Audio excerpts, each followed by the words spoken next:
Good morning friends, स्वागत आहे तुमचं आजच्या प्री मार्केट रिपोर्टमध्ये.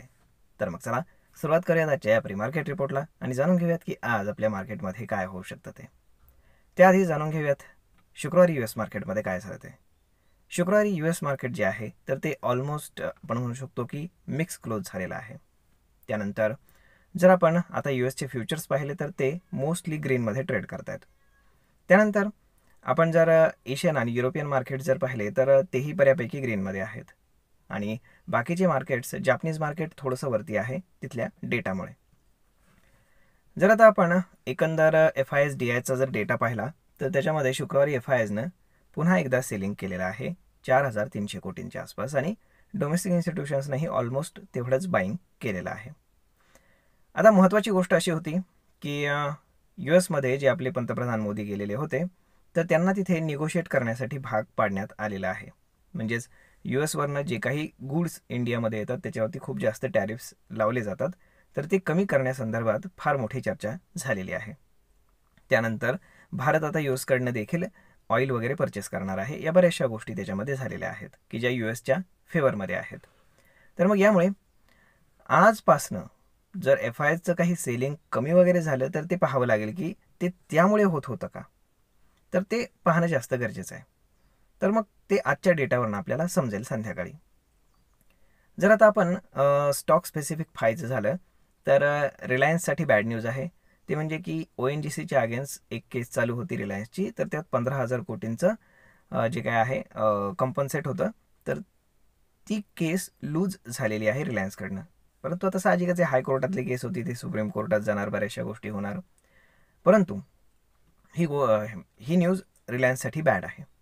त्यानंतर गुड न्यूज आहे महिंद्रासाठी, कारण महिंद्राने ज्या त्यांच्या इलेक्ट्रिक कार चालू म्हणजे नवीन लॉन्च केलं तर त्याच्यामध्ये 14 तारखेला त्यांनी जे बुकिंग ओपन केलं तर एकाच दिवसामध्ये 30,000 युनिट्सचं बुकिंग झालेलं आहे. तर मग आता ही गोष्टसुद्धा महिंद्रासाठी फार चांगली आहे आणि हीच गोष्ट बॅकक्लॅश करते टाटा मोटर्सला, कारण टाटा मोटर्स EVमधला सगळ्यात मोठा प्लेअर आहे सध्या तरी. त्यामुळे आता जर आपण एकंदर पाहिलं तर FISच्या सेलिंगवरतीच फार जास्त मार्केट निर्भर राहणार आहे. टेक्निकली जर पाहिलं तर मार्केट बेरिशच आहे आणि ओपन इंटरेस्टच्या हिशोबाने पाहिलं तर 23,300ला हायेस्ट ओपन इंटरेस्ट आहे. कॉल रायटिंग झालेलं आहे, म्हणजे इझिली 23,300 काही मार्केट अपसाईडला ब्रेक करू शकत नाही. डाऊन साईडला पाहिलं तर 22,500 आणि त्याच्या खालचे जे स्ट्राईक्स आहेत तर त्याच्यावरती आपल्याला पुट रायटिंग पाहायला मिळतं आहे. म्हणजेच काय, मार्केट ग्रॅज्युअली हळूहळू थोडंसं आपण काय म्हणू शकतो की खालीवर करू शकतं. परंतु मार्केटमध्ये आपण काय म्हणू शकतो की अपसाईडला जाण्यासाठीची ताकद आणि तसा कुठलाही ट्रिगर पॉईंट सध्या तरी मार्केटमध्ये आपल्याला पाहायला मिळत नाही. एकंदर जर आपण पाहिलं तर या गोष्टी मार्केटसाठी फार चांगल्या नाहीत. परंतु आपल्याला काय पाहणं गरजेचं आहे, तर येणारे जे डेटाज आहेत पुढच्या महिन्यामध्ये, या महिन्यामध्ये, तर ते जास्त महत्त्वाचे ठरणार आहेत. आता लार्ज कॅपमध्ये टाईम करेक्शन होण्याची फार जास्त पॉसिबिलिटी आहे, कारण व्हॅल्यू करेक्शन ऑलरेडी बऱ्यापैकी झालेलं आहे.